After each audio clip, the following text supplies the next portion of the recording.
फरक्का बहुत बड़ा है ये ना।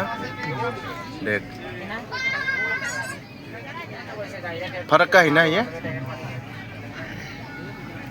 मालदा समुद्र है नदी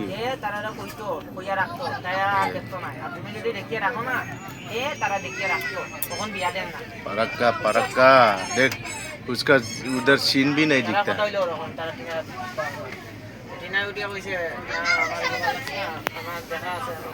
फरक्का नदी है ये देख सकते हैं आप लोग। हम लोग मोबाइल में दिखा देता है, आप लोग दूर है ना इसलिए आ नहीं सकता, इसीलिए फरक्का नदी इधर रोड है। तुम्हारे को इधर मारे